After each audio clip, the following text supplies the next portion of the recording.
And we are live. A very good evening. My name is Garabo Dynamite Nyalungu. I call myself the leadership that led the leader to the leading lead. And I am the very first female chairperson of Yale Village Rest. And I welcome you, everyone at home, everyone at rest, cross watchers from other wrestlers. You're welcome. Feel free to interact with us. Tonight, we are having a light-hearted topic and we are talking about Mjolo. We will be joined by a relationship expert, Angsuma Hambawe Yetwa. So for tonight, I'm also not single. I'm not rolling solo. I'll be with my colleagues in the House Committee of Yale. Well, cool. Okay. Let me just accept. Dlamin will find us. Yeah. So you won't tell us? No, I won't tell you. Come on. For the sake of the bag. Hi, Leroy. How are you? Evening. How's it? I am good. And yourself?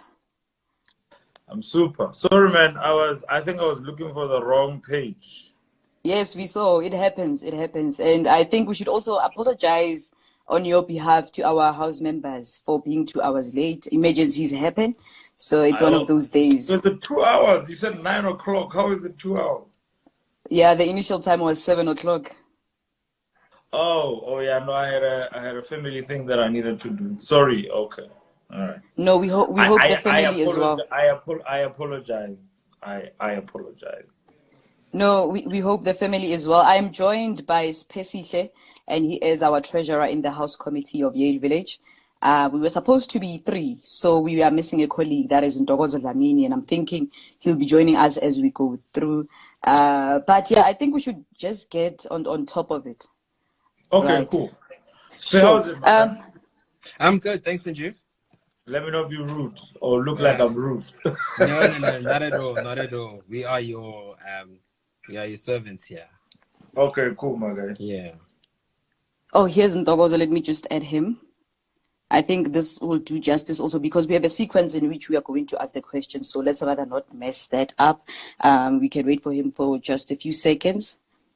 Okay. Yes. Ntokozo, this is Leroy Tau, our relationship expert, and Leroy, this is Ntokozo, our vice chairperson. Ntokozo, how's it, my chief? I'm great, my man. How's it? It's always good to meet vice chairperson. You know, there's some power. Yeah, more powerful actually. Sure, man. Yeah, that's great. I wanted to ask also, Mr. Leroy, before we just get into it, just to break the ice, are you one of the richest people? Because now this is one topic for the very first time when we mentioned it. Our emails got screenshotted, they made it to WhatsApp statuses. Every email of us gets ignored. But when we talked about Mjolo, for the first time, it was there. I think without planning it, knowing it, my name just ended up making the rounds. It was intentional. I was just literally speaking my truth and expressing my opinions. And I think your truth and expressing opinion hit a nerve where reality strikes in everyone, and people relate better when you are real. So I think maybe that would be the appropriate answer to that question. And also, I think I should ask with the questions that people want to know. When we said relationship expert, yay! No, group chats were buzzing. What do you mean? Does it mean you've divorced 7 times for you to become an expert? How many exes do you have? How do you become an expert? Do you study this thing? And we are from Wits University, so we are known for research. We don't just take information as it comes. And I'm like, I'll ask Leroy. The responses. Yeah, Wits University. So. Look, I personally think that everyone is an expert in their own right. If there's one thing that I teach across the board is never allow anyone to take away your experiences, because we are a collective of the experiences that we have undergone. And you are either two things. Where relationships are concerned, you are either two things. You are either the victim of heartbreak or the perpetrator of heartbreak. And all of us have been in the margin of both. And then the 4 of us sitting here can tell a story where love is concerned. So I don't consider myself an expert. This was a label that was put on me because they had me speak. I consider myself a student of love. I mean, I'm still messing up now and then, but I think the one thing that I'm proud of myself about is I'm able to look back at all my past relationships and draw out lessons from them and take away lessons from and admit where I messed up. All right, so being an expert doesn't mean you have it smooth when it comes to relationships. You do still make mistakes. In fact, I think anyone you would consider an expert in the world as somebody that does not have their things put together, because wisdom comes from your ability or inability to make right decisions or wrong decisions. The reality is that we need to find a way to bounce back up, draw knowledge and wisdom from our messes, and try to be better lovers, or be better whatever it is that we can be. All right, no, let's get on top of it. The people have voted. We gave out 4 topics, and the people have voted for situationships. Now, for late bloomers like us who don't know what a situationship is, we have an expert here. Can you kindly define for us what is a situationship?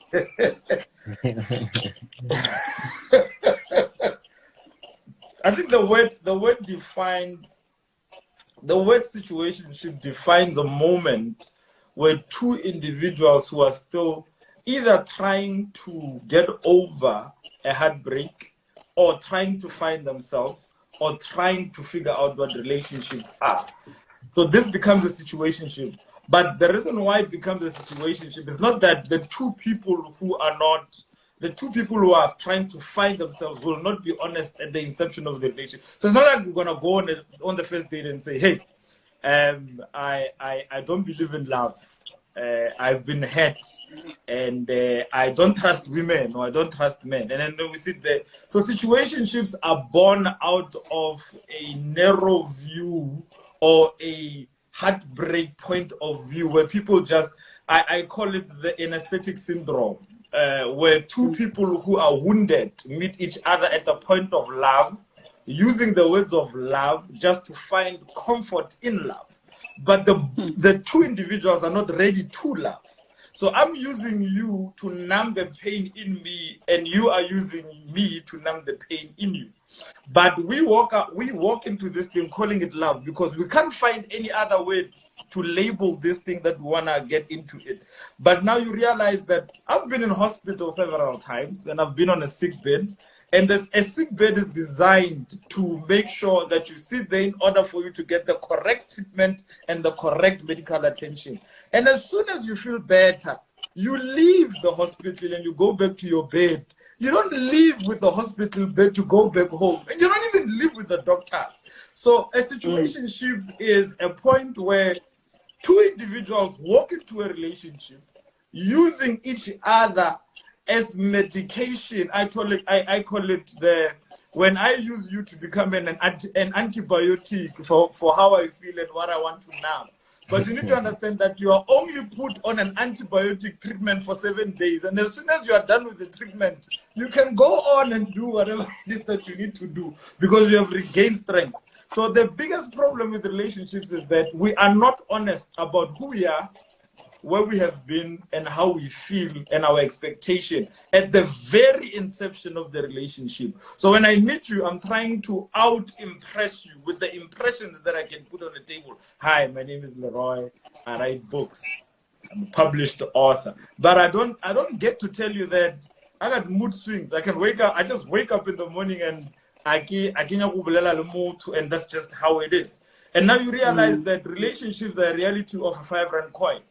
The good you and the bad you need to be presented at the inception of the relationship. So if we miss this introductory stage or this introductory phase, we are going straight into a situation. We call it a situationship because we can't even define what it is. I know how I feel. Sometimes I'm not even sure about how I feel. I know there's a person called Lerato, but who's Lerato to you? No, it's a very good friend of mine.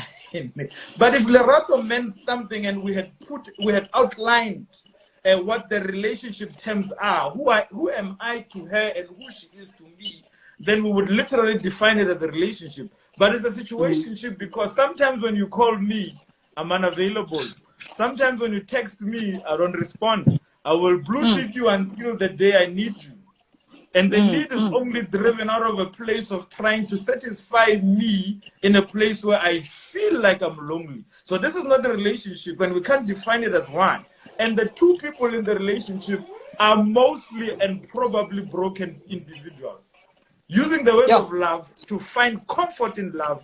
They're using the words of love not because they have the capacity to love, but they're using the words of love just to create an environment of love, so that they can use the words of love to put a point across. Yeah, if you loved me, you wouldn't treat me like this. If you loved me, you would understand me better. But the main question we need to understand, dear Mem or dear Say, do you understand you the way you want me to understand you? All right. I know.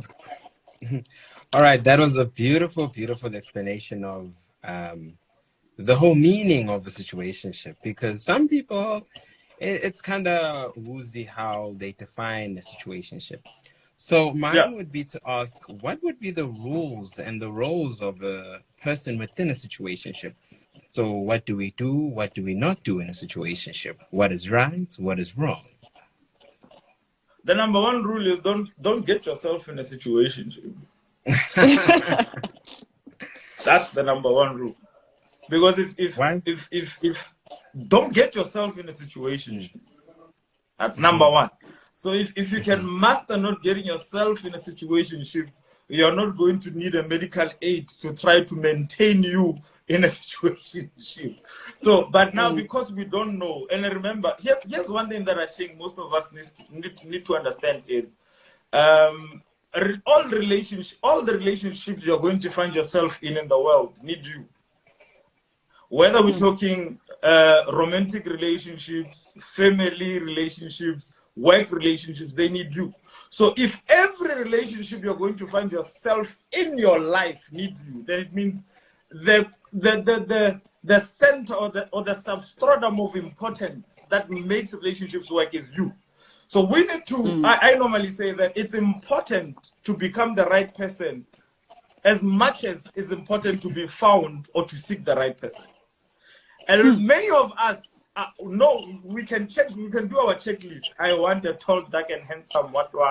She must be cave, yasha, short, and what. But the main question is, are you in direct proportion to that which you are seeking or looking for? Because remember, Mr. Right or Miss Right is also looking for a man who has the capacity to be right. So now we have a lot of wrong people looking for right people, and that's what messes up relationships at the end of the day. So now, don't find yourself in situationships. And the reason why we find ourselves in situationships is we don't know how to do the dating thing right. What is a date? The definition of dating is simply this. It's a point of collecting data. So meaning, you come with a USB, you come with your USB, I come with my USB. At the point of a date, that's why you don't date you don't go on a date at a cinema, because you won't get the time to conversate.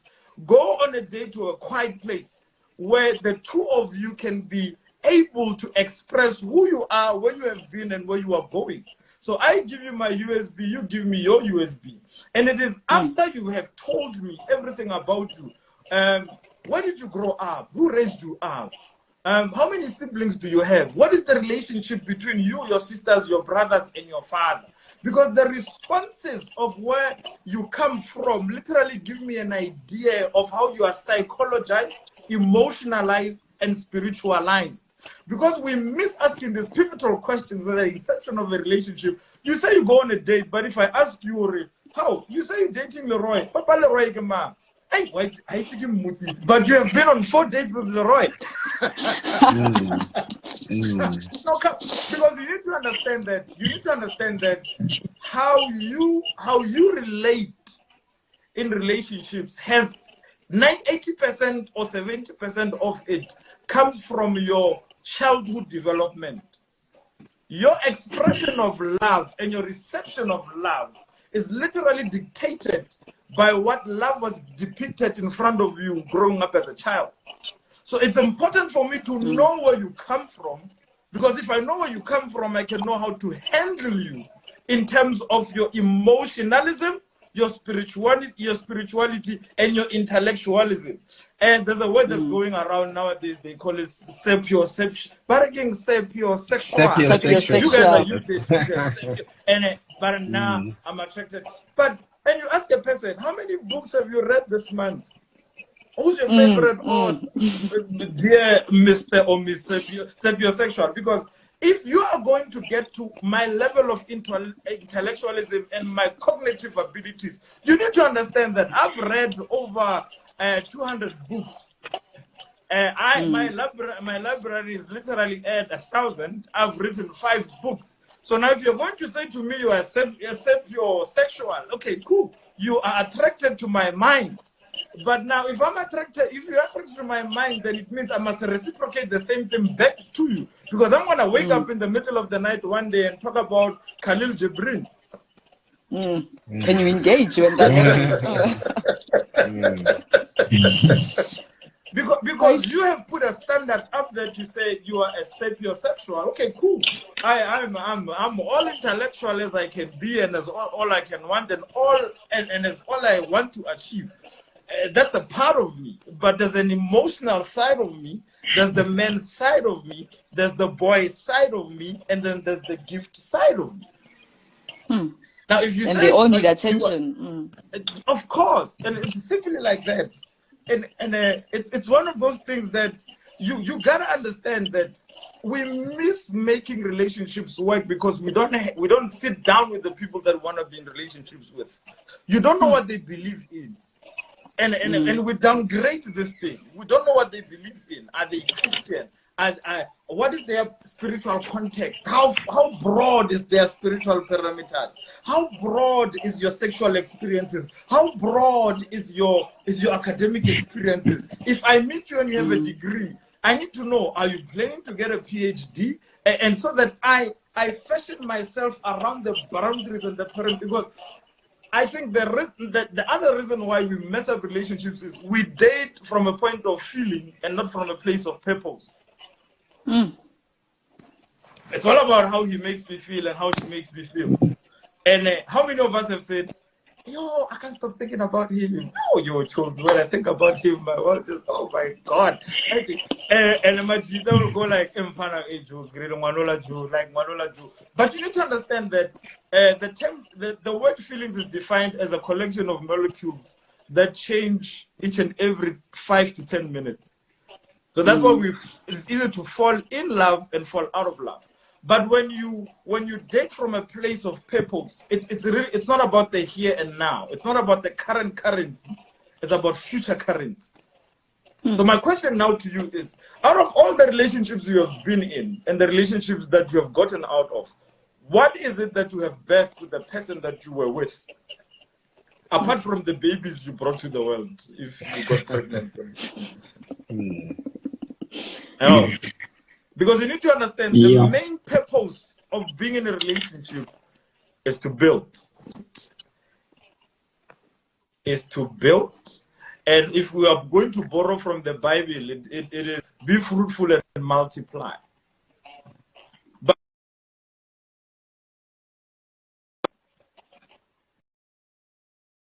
being fruitful simply means that, are we talking about writing a book? Are we talking about getting a PhD together? Are we talking about building a business? Are we talking about fruitfulness?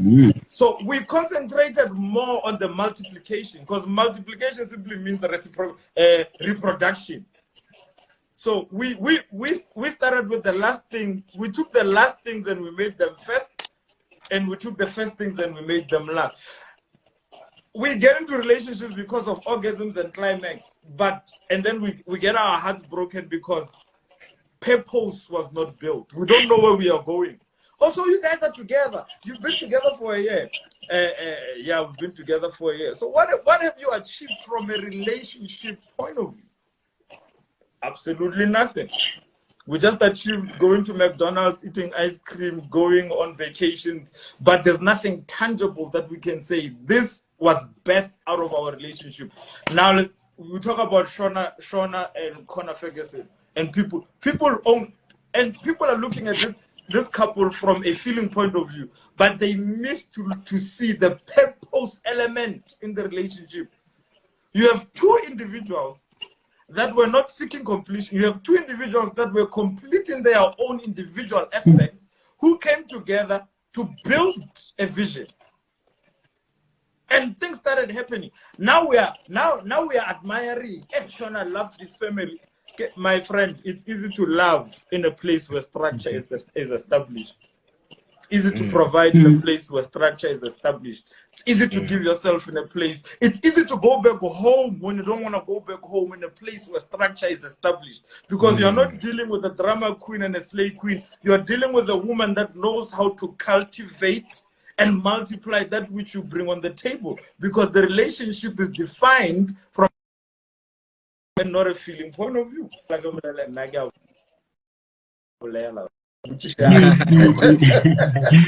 again, we can say, I mean, but also just to say, you know, the things that you just mentioned now, like you mentioned a mouthful, really. And to be honest,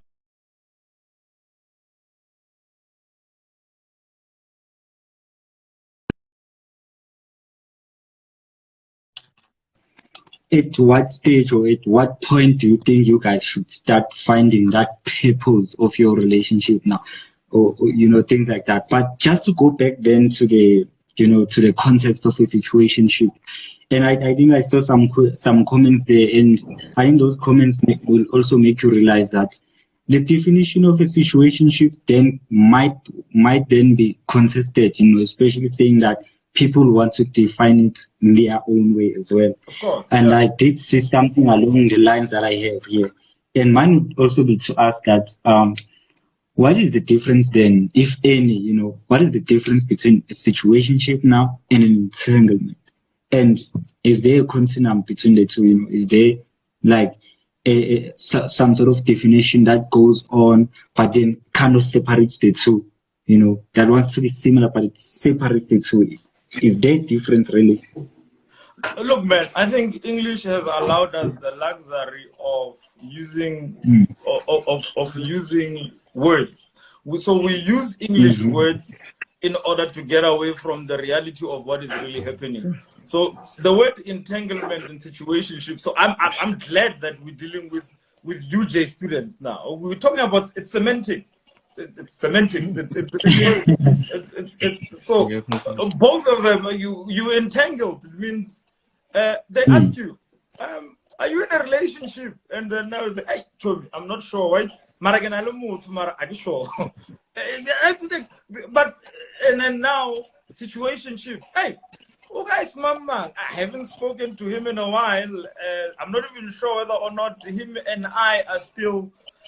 But if you ask a person who knows where they are and whose they are and where they are going with whose they are, they will simply answer the question, are you in a relationship? Yes, I am in a relationship with Leroy.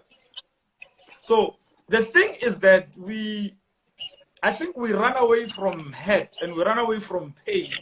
And in our quest to run away from pain, we find ourselves in entanglement situations and environment. Because I don't want to feel what I feel. I would rather use the next person to try to evade me, to try and help me evade the emotions and the feelings that I have. And I tell you now that 90% of the people who got their hearts broken knew it was going to end like that when they first started dating that particular person. And now if you're a Christian, you go to church and you say, but God, if you knew Lerato was going to break my heart and do me like this, why didn't you tell me?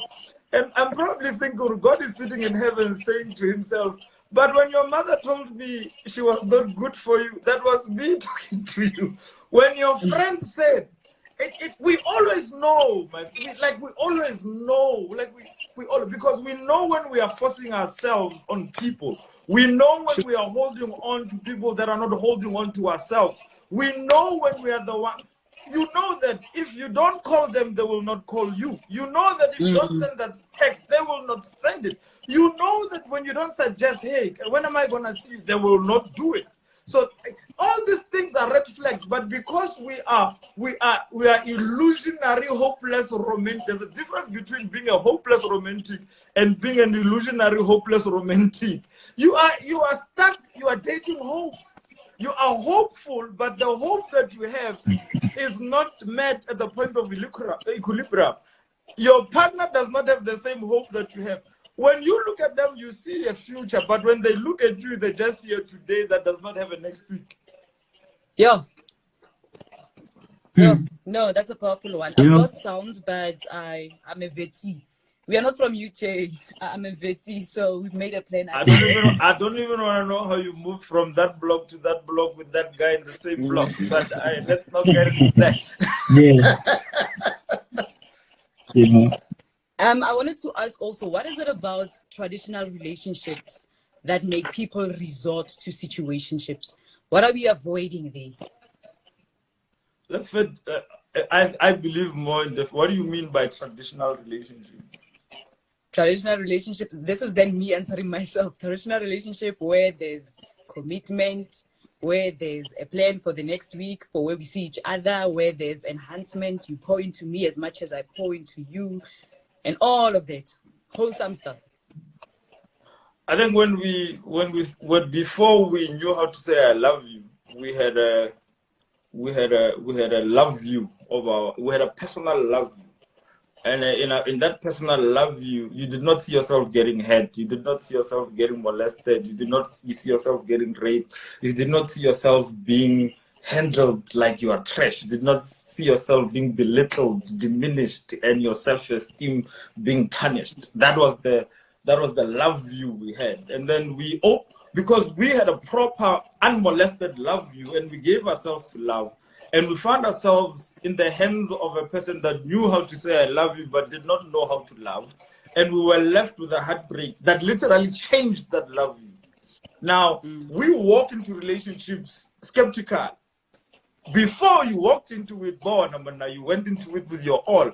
But after the experiences you have experienced, your love view has changed. Not that you don't want to love, not that you don't want to be in love, not that you don't want to be in a relationship anymore, but you're finding yourself in a position and a place where now you are careful about how you love. You question the way you love. You question the way you give. You even question the way and how many times you have to visit them and who has to call first and things like that. So the traditional worldview has changed because we have not built and expressed a lot of couples that profess black love.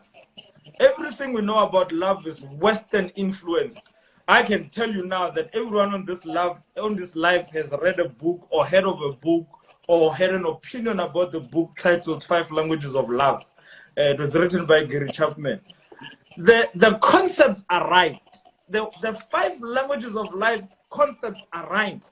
But you need to understand that the rightness of the concepts does not fit the specificities of who we are as black people. And of course, my job is just to throw you in a Maradiman because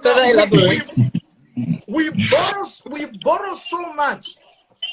We have watched movies like two can play that game, 3 can play that game. Think like a woman, think like a man, act like a woman. We borrow from Western concepts, way of doing love, but we are black people. Now, let me tell you, we go back to the first mentioned thing, that your perception of love comes from your developmental stages. When you were growing up, how you are reacting to your boyfriend or your girlfriend now has 80%, if not 70%, of your conceptualization of love. Oh, we're back. Yes, we're back. Sorry about that, but we've lost the first part of the live. Thank you so much. And somebody was supposed to record, guys, but it's fine. Yes, we were supposed to do that, but it requires data to do that. So our Wi-Fi did us bad there. So Asminyeni song, there's about 41 of us here. There were about 41 Asminyeni, and I think this one should really go through. Yes, we can continue. I'm not sure where we were. I think we were going to ask the other question around situationships. Yeah. Okay, Ndogozo is here. Yeah, so I guess I was next in terms of so situationship within a relationship. Ndogozo was joining us. Kindly mute your mic until you are fine. All right. All right, The so situation I at guess my door. so. I guess you've outlined a bit of the differences of a relationship and a situationship. So Yeah. we just wanted to know. So there's a bit of a thing here where how can I get into a situationship? So for example, some people have situationships within a relationship, you know. So you're in a relationship, you're in a committed relationship and everything. But now you're going outside of your relationship, you know, you're having a side bite. You know, would we consider that a situationship in itself, or is it just plain cheating? And what would be the differences be if we say, okay, no, that's not a situationship. That's just having a side. A situationship is just we both are not in a relationship. I think the rules of engagement need to be properly aligned from the inception of the relationship. You have people who I don't know which word to use. I'm trying to be very polite and very holy in my expression of thought. You have people who are just sexual buddies. You know, I wanted to use the F something, but and then along the line things change, because we are creatures of attachment, and we are you get attached. You know, if the first rule of a if you're going to call this a non-situationship has to be, did we outline the terms? Did we define? Definition is important, people. Definition is important. I can't even stress this enough, you know, because if I ask you what color this shirt is, all of us are going to agree on one thing, because the color term was defined one day, and then every time you see black, you just know it's black. Whether it's on a shirt, a car, you know, the black is black. You just know black is black. So I think our mistake is that we are not honest. We are not honest about what we want. We are not honest about where we are emotionally. I just posted a video before this live to say a lot of us are pushing like aggressively to get ourselves inside stable relationships.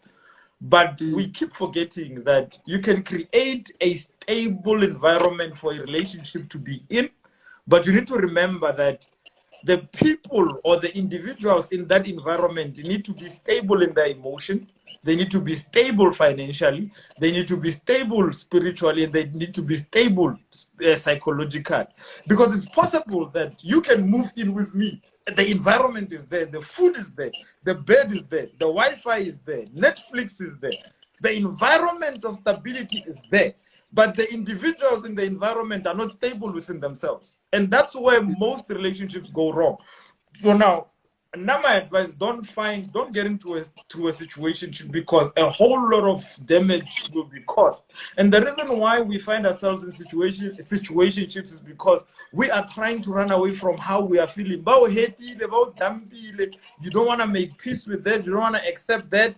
Physically, you are removed from the past relationship, but emotionally, you are still connected to the past relationship. There's a psychological code that says an environmental change does not mean a psychological change. If you are a liar in Pretoria and you move to Cape Town, just because you moved environments does not make you a rehabilitated person. It just makes you a Leroy that is living in Cape Town now, but you are still the same liar you were when you were in Pretoria. So the first thing is, I think we need to be really honest. Like, hey, I like you. I like hanging out with you. I like how I feel when I'm around you. I like how I feel when I talk to you, but I'm not ready for a relationship. And because the other person on the end, and another thing, we must stop convincing people. If a person tells you that they are not ready for a relationship, don't then create a task within yourself to say, I'm going to love him until he's ready, because you're going to hurt yourself in the quest of doing that. Many of us have hurt ourselves. Most of our heartbreaks were not heartbreak. It was not heartbreak that was brought on you. It's heartbreak that you brought on yourself. He told you that he's not ready, or she told you that she's not ready. She told you that she's still struggling to get over his ex. And then there you are. No, it's fine. And now we are going to build. But my guy, you are building with somebody that's still trying to figure out how to fall out of love. Here you are falling in love with a person that's trying to fall out of love with someone else. And then 3 months down the line, no, banyana, women are just this, women are just that. No, my guy. They told you. And yes, we can all agree that at one point, the people whom you say hate you, when you first started dating, they hinted, Urbona, I love you. But there was a hint. There was a hint. And then here you, because there's this ego thing in us that it's like, if anyone can make anyone love me, is me. I'm gonna make you love me. And now when things don't go your way, you are hurt, one, by the fact that you are hurt. You are hurt by the fact that they changed, but they didn't change. They just told you, I am not ready. And here you are. We're not like a forced relationship, stability. What? Like, but they hinted, or now I love you know, when people listen to English. You know how I love the idea of us. I love the idea of us. The idea of us. I love the idea of us. I love the idea of us. Not you. Yeah, well, thank you very much. Because the idea of you might remind them of an idea that was a reality in their past. And hectic, Leroy. And here you are, and comrades. I'll say this, that there's a. I like borrowing from the Bible, because if we're going to talk about love, we need to borrow from where things began. You know, when God created Adam and Eve, He did not. If I get married now, and me and my wife die in a horrific car accident, and we both die, and we find ourselves standing in front of God, if there's a heaven, and if there's a judgment day, and God is here and we are standing before Him, I guarantee you of one thing: God is not going to judge me about how many orgasms I gave her, how many times we cuddled or did not cuddle, how many times I kissed her forehead, because those things are secondary, not primary. But God is going to judge me and her on the basis of what did you build or birth out of the union of the both of you coming together. And I've realized one thing, that if you are in a relationship and purpose is the center of who you, I tell you this, my parents have been married for 32 years before my dad passed.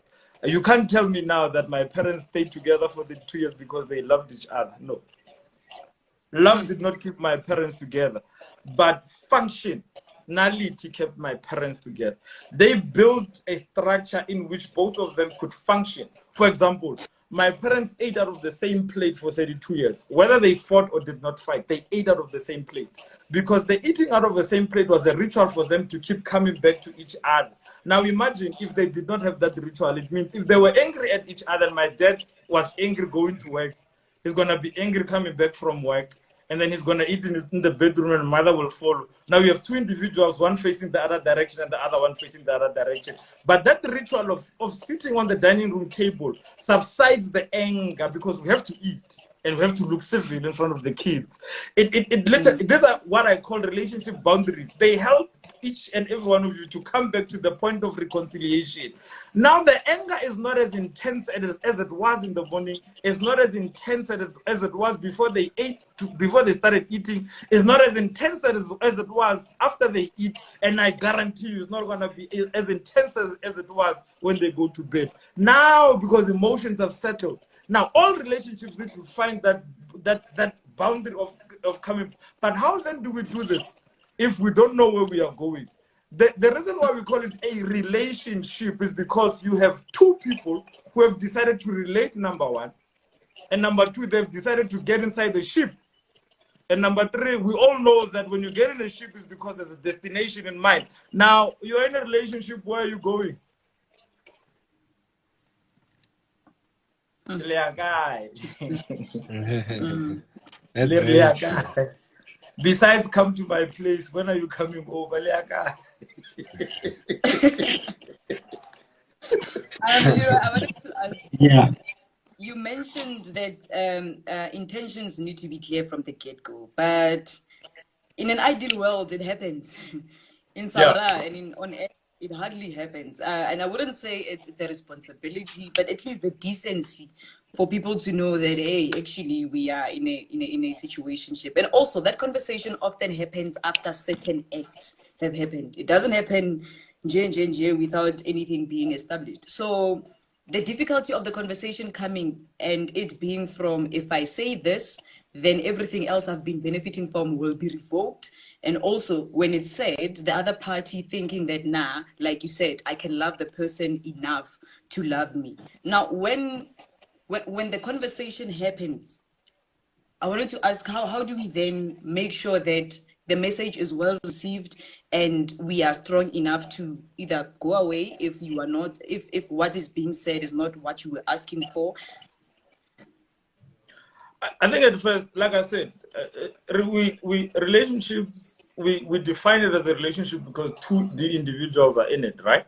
And we'll define it as a situationship because two individuals are in it. So now the main question is, what do you want?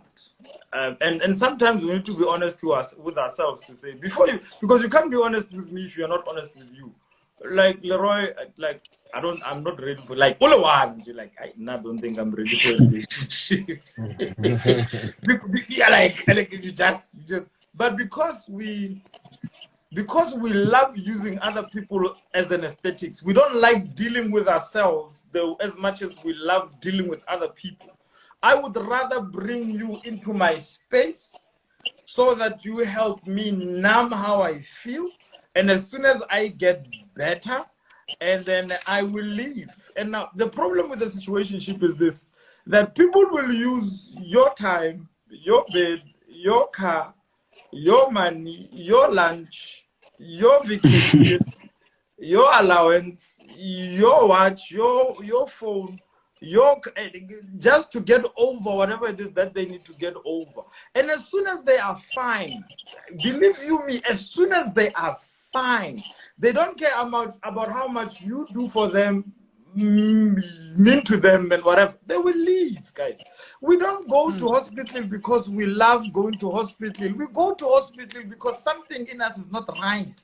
We don't sleep on a sick bed. Imagine really WhatsApp group, hey guys, when are we going to hospital?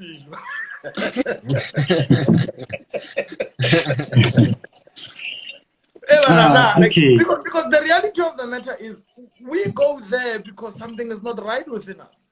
And you can't expect, broken people who meet at the point of love will break each other even further.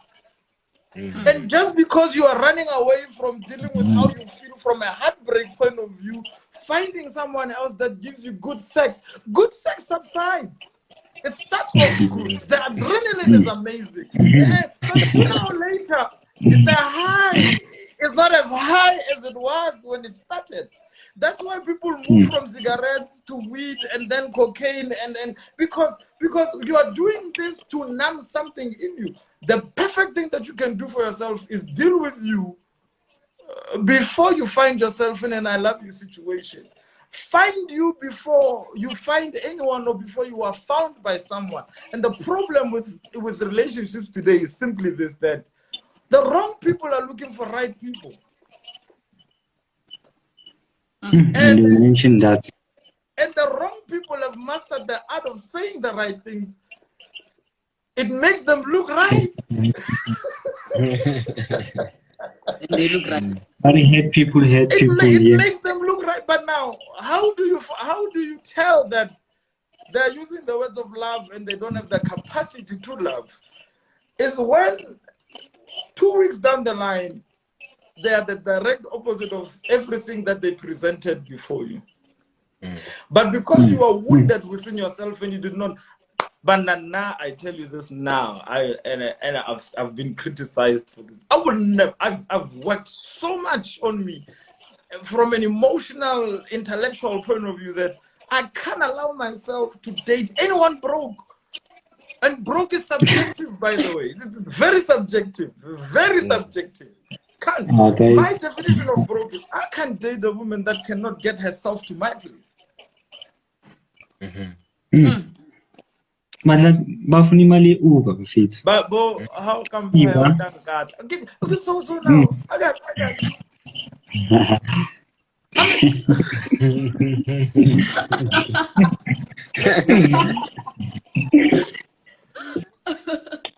Yeah, that's why when you buy Mjolo. In what world do you see? In what world do you see a man who's a visionary within his own right having to deal with somebody that cannot sustain themselves? And I'm talking about basic things here. Date within your tax bracket. But the unfortunate part is Next bracket, I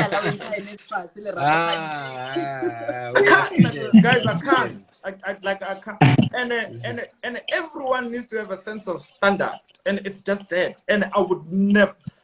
Like, for example, I would never date anyone that does not know how to be articulate in the English language. I'm not saying be a Shakespeare.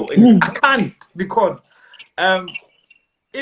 it's gonna bother me at one point when we're engaging and we're having it's gonna bother me. So I know my standard is simply here, and it's simply here, and I will not drop it so that I can get never, and I will not keep coming back here to bring you up here. The reason why Adam and Eve were perfect matches because they were equals. They were equals mentally, they were equals emotionally, they were equals spiritually. If you are dating, 2 things are gonna happen, 3 things are gonna happen. Either you are outgrowing the person you are dating, or you are growing with the person you are dating, or the relationship you are in is outgrowing the both of you. And because we are creatures of being exposed. Remember, every time you get exposed to something, you grow. So now imagine dating someone. I come back home and I'm reading a book either on my phone or my iPad, and I have subscriptions I have podcast subscriptions, and when you are busy with Gomorrah, you are busy watching people that are not even watching themselves. The reality is this: 3 months down the line, the Leroy that said I love you 3 months ago has evolved. True. And then we say people change. People don't change. People grow. And sometimes to grow means to go. Yeah, No, I think we need to have live, eh? I think we need you there by the rec room, eh? I think everyone, we need to get this actually. live. No, can we do it in an open space near now? Everyone needs to come. I feel like people have contributions here. So if you look at the comments here, like people have contributions of it. But Leroy, I also have this other question that I have, and in light of everything that you've said and what has been said, I would ask then, wouldn't you think sometimes situationships do, occur between people who like maybe covertly want each other sometimes, or also can't a situationship happen, in a form of, or as another form of a no strings attached, let's get naked and cut some strings. Can it happen in that way as well? But remember when we say strings, that's why I love defining things. When you say strings, you're talking about emotions. So when you say no strings attached, you're simply saying no emotions attached. But the unfortunateness of the matter is that where good sex is involved, emotions get involved. And you don't plan that part. And you don't plan that part. You went in. People who say no strings attached are the same people I will liken them to the same people who say, Mina, I was just ready to have sex with her. We were not making a baby. But what does biology say? Immediately. We have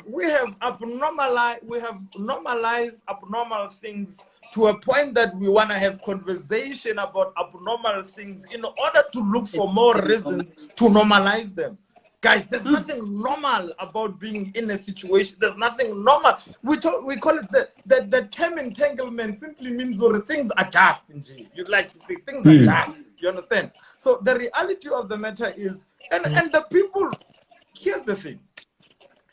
People who cheat on people don't want to be cheated on, because cheating is an abnormal thing that exudes abnormal feelings within yourself.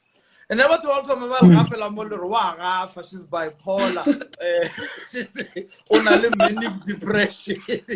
But I want to say this. So here's an illustration.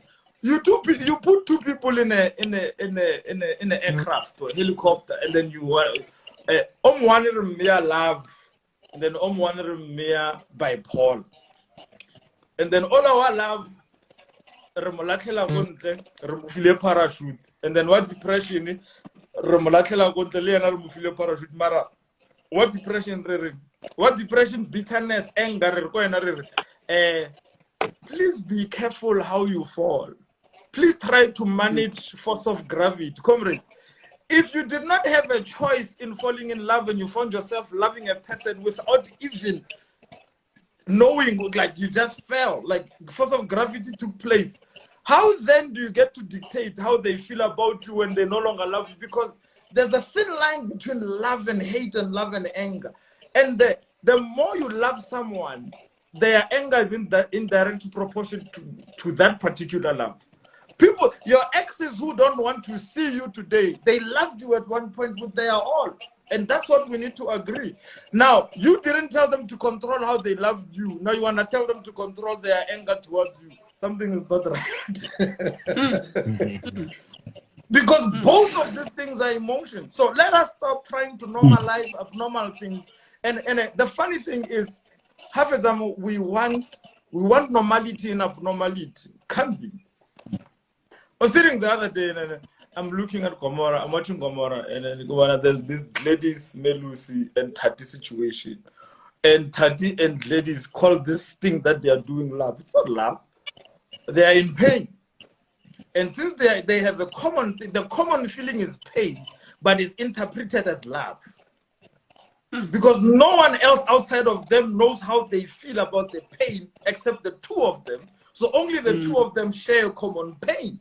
And since they share a common pain, they use love as an antidote. So now, antibiotic. So Melus is an antibiotic to ladies, and Tati is an antibiotic to Melus. That's not love. And here's the thing: you can't use past memories to try to evade current reality. Can't. Just because you fell in love with someone 10 years ago and you see them again, you can't try to recap. This is not catch-up. This is not DSTV. You're dealing with people's emotions. Psychological states are involved. Emotional states are involved.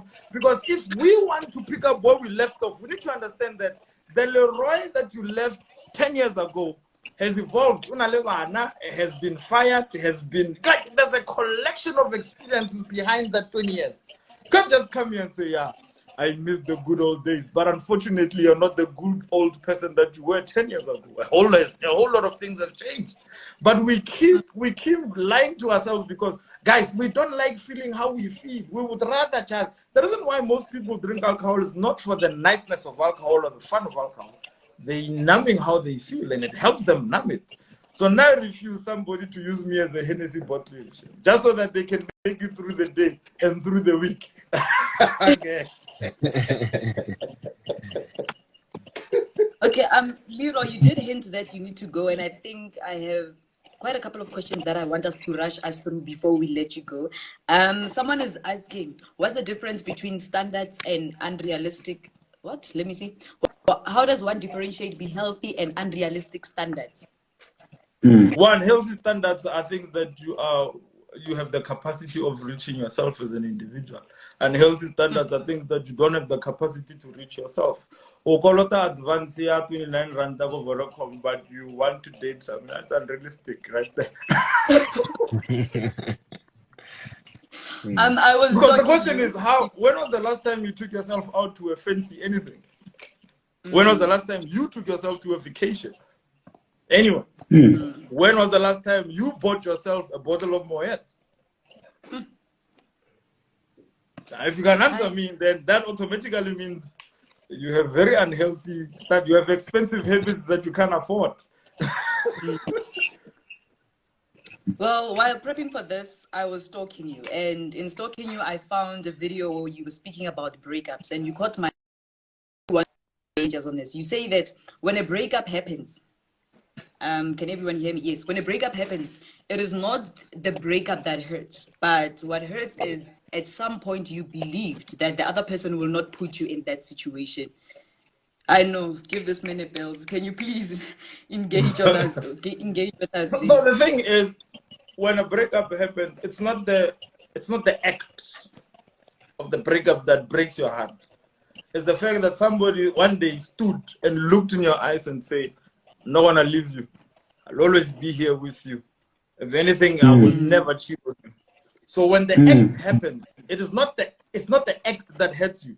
It's the fact that they made you believe and become secure in the words of saying, "I will not leave." Now they are leaving. Now what must I do with the imagine having to pay ADT and there's nothing valuable in the yard anymore. And now every month I must pay. So what hurts most of the time is the fact that we are creatures. We believe what we hear, and that's why we stay. When a man says to you that I'm gonna love you with my all, and I'm gonna be here for you, and they do it, and one day they come back home and they say, "Hey, nah, I don't think this is working for me anymore." But it's not what they're saying or what they're doing to you now that hurts.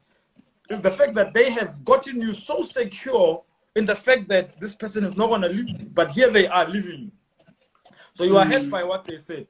But I think at the end of the day, the dumbest thing you can ever do is ask why a person is breaking up with you. I think that's the dumbest thing that you can ever do in your life, is to ask why. What did I do? What can I do? Here's the thing about the psychology of breakup is this. They thought about before they made the announcement. They thought about it the last time they kissed you.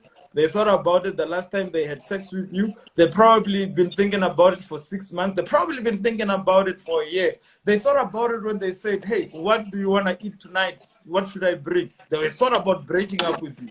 So now, when they make the announcement, is because they've already pictured a life without you. They have already pictured the outcome of not having you in their lives. Now, when they make the announcement to say, "Hey, I don't think this is working for me," remember, it's new news to you, but it's old news to them. They have already set themselves and they have already prepared themselves for this particular address. Now, here you are trying to convince somebody who has been planning to leave you for a year in a space of 2 hours to stay. Amen. No, Leroy, you're getting personal, but I wanted to ask you, there's a trending question in the comments. People want to know, can there ever be a good side to a situationship? I did hear that you mentioned we are normalizing abnormal things and whatever, but can we ever get to a point where a situationship is successful and here it's working out? Like all relationships, I think situationships need to be reevaluated, because when you first started, somebody just wrote now, why must the situationship be painful? I think they wanted to say painful. Why can't you just one company because you are bored? Like, why can't you just one company because you are bored? Why can't you just pay DSTV and just subscribe to Netflix and Showmax because you are bored? So now you have somebody who wants to use you as a point of entertainment because they are bored. Sure. And remember, guys, the more you spend time with someone, you get attracted to them. Even though attraction was not the first basis of this arrangement. I just found you sexually appealing, and I just say, Emma, let's chill, let's just hang, and but unfortunately, the more time you spend with someone, then you start getting attracted to them, then you start giving attention, then affection starts growing. Before you know it, you have developed a sense of feelings for this particular person.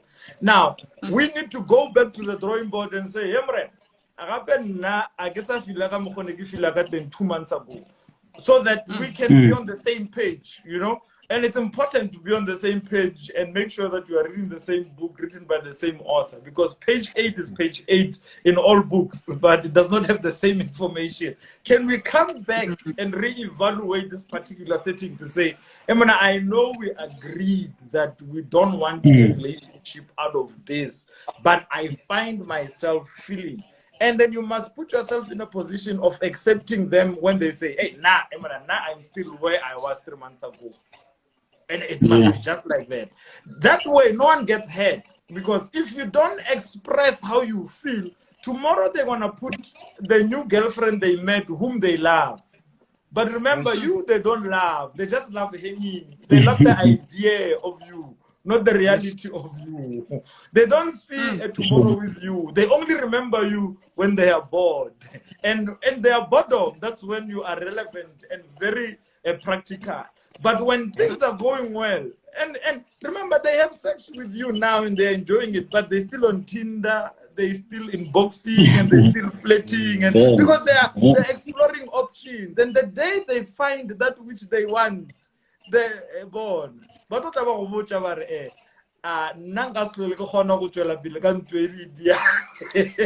because my heart has been captured.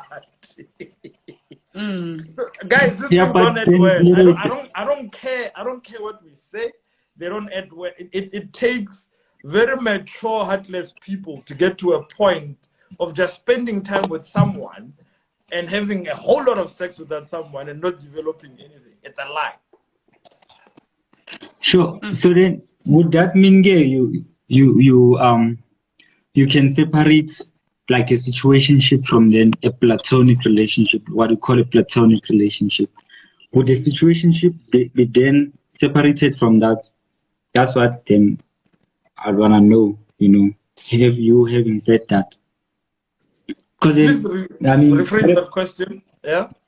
Yeah, I mean, with a platonic relationship, then you would get that kind of situation where you guys are just having fun. It's harmless fun. Like you see each other when you're bored, basically. Like it's, I wouldn't say it's a no strings attached type of situation, but like a platonic relationship, you're just having fun, you're vibing, green sharp. Yeah. But would you separate that then from it? All relationships mature. At one point, the only thing you knew was milk in your mouth. And today, you know a whole lot of things in your mouth because you have matured and you have grown. So my point is...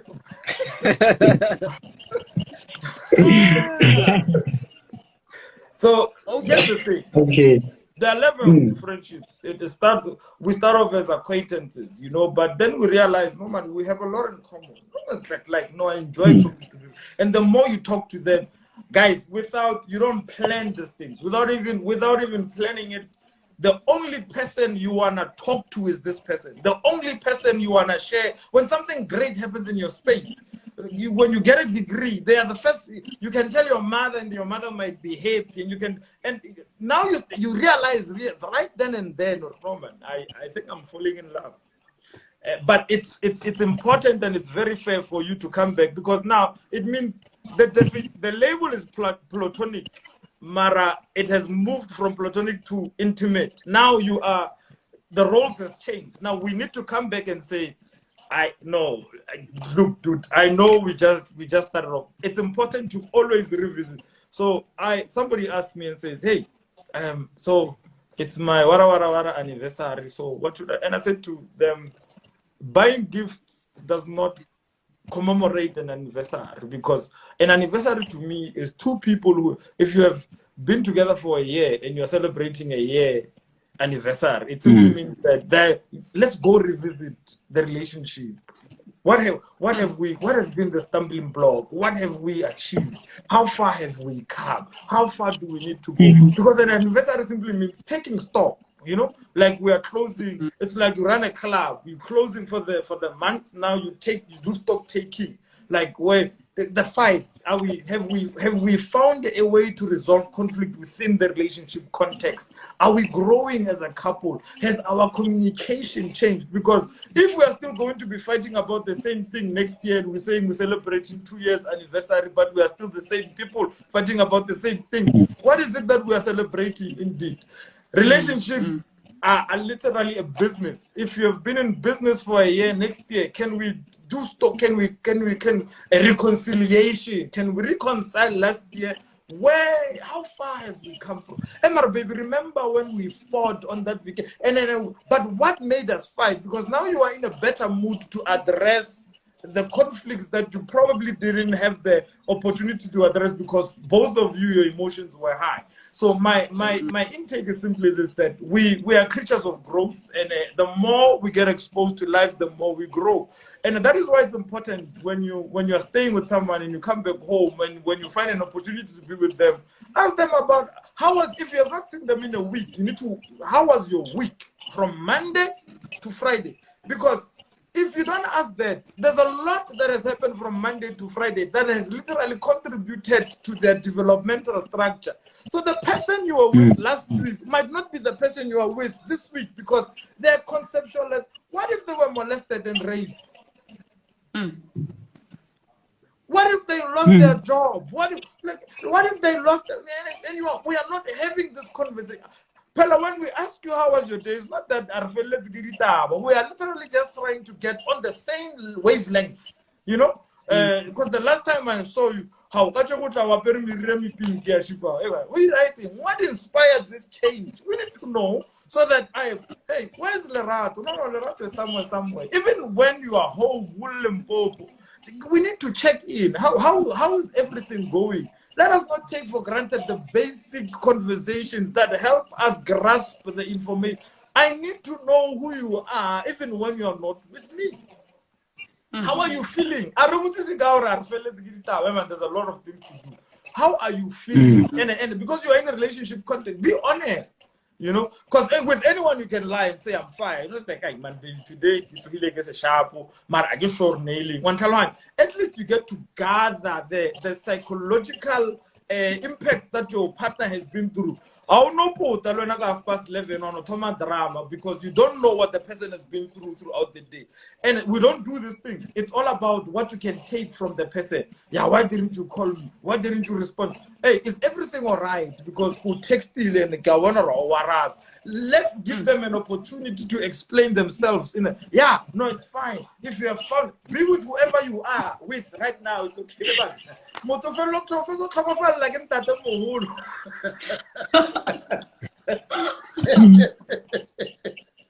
And I guess my it's goodness. mostly, and I guess most of these things also get blurred when aftercare is involved, like your cuddles and your going out. Do we need to go out? Do we need to go out? Do I take pictures of you? Do I attend your party? Or do I invite you to places? So what you're saying is very, very true in terms of all those things. Within a situationship, that is not possible. No, it's not. I love the fact that you know what you remember I said this, that we know that this is not a normal gathering, but then if you know this is not a normal coming together, if there's nothing normal about this, then stop expecting normal benefits from it. When they don't answer your phone at 12 because they are with their mates, don't get angry. You know. I know, we get you. And the sad thing is that we know. Like, yes, you know. You know. Yeah, glad you know. I wanted to ask, I have like 3 very important questions, so I'll just get into it. Why does it seem like the idea of true love is far-fetched amongst our generation? Because we have people thinking Mjolo wanyisa, They enter relationships with an expectation of it to fail. They enter relationship with an expectation of it to be toxic. When it's toxic, they normalize it. According to them, that's how it's supposed to be. So what is it about this generation that makes true love seem far-fetched? We feed off people who have failed relationships. We feed off people who are hurt. We feed off toxic people who are in love with love, but because of past experiences, they speak ill of love, and they speak ill of the people who are in love. But deep down in themselves, they envy the people who are in love. The reality of the matter is that love is beautiful, guys. I don't care whether you are white, blue, pink, or purple. Love is a beautiful feeling, and people who have been in love will know. We have come to a point in this generation that we are even afraid to say we are happy, because everyone now is beat around us. Now we feel like we need to contribute something negative. So, but even the ones who are contributing negative things, they go back home and they are happy. And now, guys, love is a beautiful thing. If you want to succeed in relationships, start finding couples who are making it. Because I tell you now, there are a whole lot of people. If people are still getting married today, even under lockdown restrictions, it clearly shows you that love is a beautiful thing. But because social media has made it so that we celebrate the downfall of anyone, whether it's career, whether it's life, whether it's goals, whether it's we have become toxic in our own individual space, that whenever we see anything toxic, we say, yes, I'm not the only one. And then now you go out in full force and it's like, But the reality of the matter is that everybody wants to find themselves in a loving situation. And just because you're not a lovable person does not mean love is painful. The problem is, let's fix this. I say this, and probably this is my parting words, that I'm a reckless lover. I don't care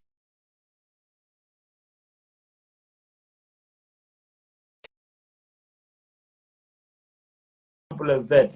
Love is a beautiful thing, and it's somebody wrote a tweet. Somebody shared a tweet, and they said, dear women, don't fool yourself. Invest yourself in being domesticated, because this whole idea of the must situation, because at the ultimate end of the day, when you are sick and things are falling apart, we all need a stable environment that we can find ourselves in. We can talk ill about love all ever. We want, all of us want someone. And the reason why we are on these dating apps, people talk ill about love, Marek. You will find them on 10 different dating apps, because there's still that hope in them, worry. Mr. Right or Miss Right is somewhere out there. But the issue is, become right before you go seeking for right. Because you can't have this thing, wrong people are busy looking for right people. It can't happen. So my parting words are simply that everyone alive is beautiful. Love is beautiful. Ask people, even people who have been in love for a week, they'll tell you, man, that was the best week of their lives. Love is beautiful. If I get an opportunity to just be in love for 2 minutes or 1 minute, I mean, that feeling of knowing that somebody loves me, like they love me, not what I have, not what I can do for them. They just love me. They just want to be with me, just me. And that's all there is to it. That's all there is. I don't care how many toxic relationships you want to count, but I know people who are in love. I know people who are happily married. I look at them. I look at their Instagram family portraits, and I go like, shit, that's what I want. That's what I want. So we can sit here and talk about, freedom of expression. And you are only having freedom of sexual expression because you just don't believe in commitment. Because somebody who did not know how to love you hurt you, and now you want to don't umbrellarize this thing. Don't say all men, just say the men you choose. Just say the women you chose. We are happy. We are fine. My second last question. This one was from a radio station that you were invited in, and I was so intrigued by the topic. Dating back with your ex. Yeah. So the title was Dating Back with Your Ex. What are some of the key elements that couples should be aware of when trying for the second time? Let's say we break up and then we decide now we want to try again. what are some of the things that we need to be aware of? Because I'm thinking we are not starting like an ordinary relationship from an element of honeymoon phase. We are starting Yeah. perhaps from broken trust if there was cheating involved. We are starting from learning to forgive each other. What are some of the things that are needed to solidify that foundation when we try again? One, we need to accept. We need to go back to the main issue, the elephant in the room. Why did we break up? Why did we end up where we ended up the last time? Because it would be foolish for us to come back because, hey, I miss you. Nami, I miss you. No matter what, don't you think we should just get back together? It's okay to get back together, but we need to have these uncomfortable conversations, because if I'm coming back in your life and I'm still the same guy who still gets irritated and who's jealous, who's controlling and who's toxic and who diminishes you and makes you feel like you are not woman enough and all of that, then why are we even getting back together? So there's nothing wrong, and that's the first thing. Second thing is, I believe most relationships deserve a second chance, because sometimes you were the right people for one another, but the timing was not right, or the finances were not right, or emotionally you were not right, psychologically you were not right. You were just going through a whole lot of things. Now that you are in a better space, and it's okay to go out on a date and have a proper conversation. But we just want to have sex, but after having sex, we think things are resolved, and that's the problem. But she's still annoying. She still makes noise. She's still moody. Nothing has changed. The sex is still good, or it has probably changed because we have accumulated experiences throughout the breakup and all of that. But the reality of the matter is, we gotta come back to the drawing board. Is everything. Let's talk about. But why did we break up? What is it that I contributed? What is it that I did that made you not want to be with me anymore? And allow them to be honest. Right person, wrong timing, and it's just that. And another thing is simply this: that sometimes you find good people meet each other at a good time, and things don't work out. Everything is good. The feelings when you think about them, you feel good. They are good there. When you think about them and their attributes, she's a good person. But I've grown to learn that good doesn't mean right, and just because you're good for me doesn't mean you are right for me. Leroy, tlhalosa we, Leroy. Leroy, tlhalosa tabe ka se wa e lesa so. But give that man a belt. I'm a Jameson selected, but not right for you. It's fine. Yeah. Give that man a Jameson selected. I hope you're hearing this, Cypher. So here's the thing.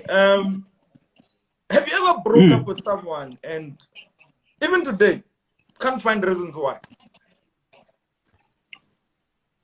And when you reflect, it was a good relationship. But good doesn't mean right. If you are the right person for me, it's something in earlier on we were debating the concept of prophecy, and I said when somebody prophesies or whatever, and whatever gimmicks that they're throwing out there, prophecy must convict you. It must be something that already originates in you. A right person is a right person, and I can't even put it in words. And when a person asks you, why do you love them? You can't even conjure up the correct wording to say this is, but you just like a right person is just right, and it's just simply that. But most of the time, I think we find ourselves in good relationships that are not right. And that's another thing that we just need to evaluate. What was wrong? What was wrong with Nomsa? Like, I can't even think of. So why did you break up with her? Something was just not right. It was just, man, he took care of you. Like, he did everything for you. I know, but I don't know. Something was just like, but there was just something. There was just that thing that was just not there. And it's simply there. But you cannot know the right thing until you become the right person.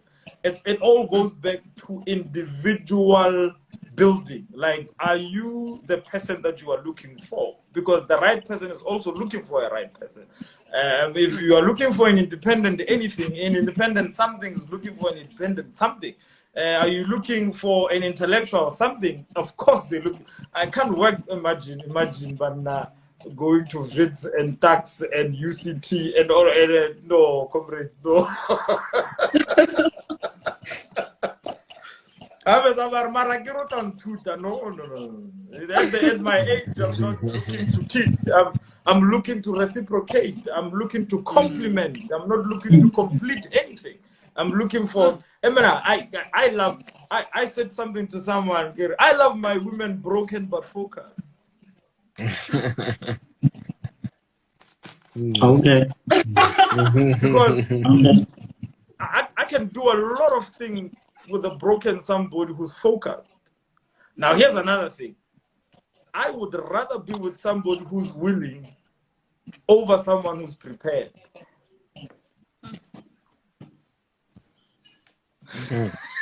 Powerful. I love the fact that I can get you guys to think. Because there's a difference between a willing person and a prepared person. Most prepared people don't get anything done because they don't have the willpower to will to do it. I'd rather manage an artist that is hardworking over an artist that is talented. That's true. Because most talented people are big-headed and small-hearted. But a hardworking person knows that I don't have the talent to back it up. I gotta put in the work. I'll put for the state of put AKA and Casper on there. One is talented, one is hardworking. But at the ultimate end of the day, a willing person is more powerful than a prepared person. Because the thing is, are you willing to change? Are you willing to grow? Are you willing to better yourself? Or are you prepared to change? Are you prepared to grow? Or are you prepared to better yourself? A whole lot of people are prepared, but only willing people get things done.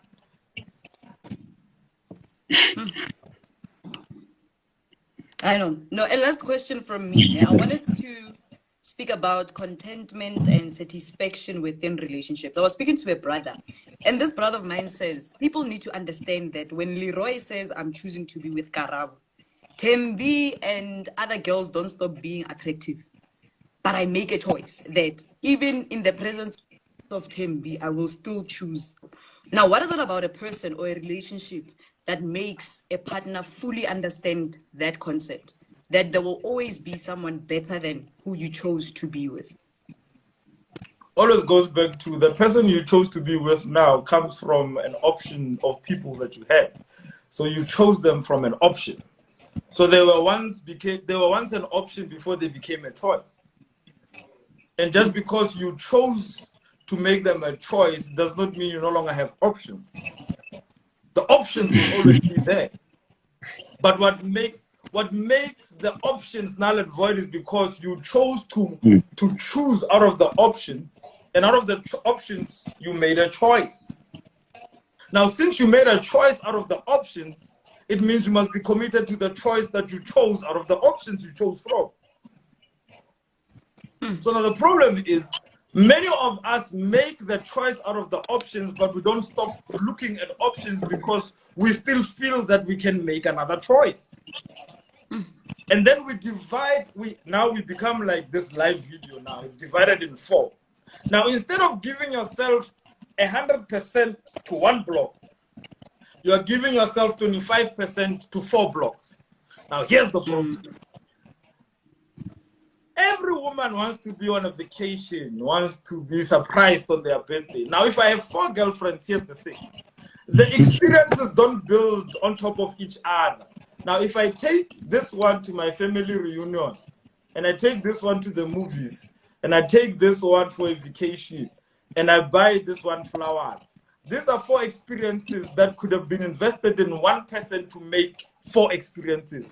But now, since you just bought flowers here, you still need to take them to the movies. You still need to take them on vacation because you have decided to give yourself to you're giving, instead of giving 100%, you're giving yourself 25% to an individual. So the problem is that we don't stop looking even after we have found, because we don't know what we want. Have you ever watch Date My Family on Sunday, and you look at all these people who are coming looking and the people who are expecting to be chosen out of the 3 options from the 3 families? You realize one thing: no one knows what they really want. What I like the most about Date My Family is the actual date when the 2 individuals come. 90% of the time, you realize that people don't know what they want, but they want. No, I don't know, but I just want. The problem with not knowing what you want is that you're gonna find, and the reality of that is that you're gonna find what you were looking for, but you're gonna realize that you don't want what you found. And now your choices keep changing. And about now, the problem is we don't announce that we changed our minds. We go look for another choice before we can announce, just in case. Just in case. But everything of yours changes here. Because one lady once asked at a seminar that after 8 years, I just found out that I'm a side chick. And the room went, 8 years. And my question was, before you found out what you found out, did you feel like a side chick? And the response was no. So now the question is, what makes a side chick? Is it who came first, or is it who is given the attention most? Because you can claim to be the main because you were there first, but the reality of the matter is the affection, attention, and devotion is given to whoever came after you. People keep asking me, I grew up in social media.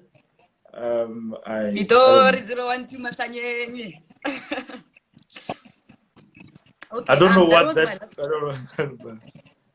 But when I don't know what do you want? But what do you want? I already have what I wanted. Yeah, I relate. All right, that was my last question, and I'm not sure if my colleagues do have parting short questions before I give you your final parting shots, Leroy. Especially, Vice Chair, do you have anything to ask? There's nothing from my side. Leroy has been saying that he has to, be somewhere, so we'll respect that. Yeah. We can do the Q&As. I don't know. We can do the Q&A. You'll tell me when. We can do the Q&A. I see a polygamy question. I need to answer that from a traditional, spiritual, purpose point of view. So that's a broad conversation on its own. I endorse the concept of polygamy, but that's another conversation for another time. And I believe that not all men have the capacity to be polygamous, but all men are polygamous, but not all men have the capacity to be polygamous. All men are polygamous by nature, but not all men have the capacity to be polygamists. Because everything is capacity. So you're saying that are you saying men are capable to have poly partners, many partners, but not everyone is capable to maintain? Yes, that's conceptualization. That's what now imagine dating somebody who does not know how to conceptualize that statement. Imagine what kind of relationship I will be having right there to explain everything that is said in simple English. I know, Leroy. I think everyone here can agree. For the fact that we have 48 people till the very end of this live says something about, number one, your energy. We need it live. Number two, thank you so much. I mean, reaching out to you was quite... No,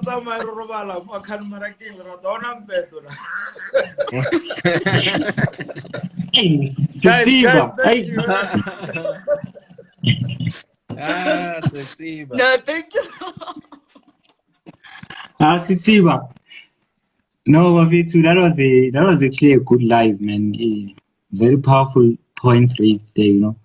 I think the house loved this. You can see even in the group, I think, yeah, that's answer very well spoken man right there. I think they will have less questions. Remember, they were asking why is he a relationship expert and things like that, blah blah blah blah. I That's think very true. you know, we usually say I think he proved them wrong here.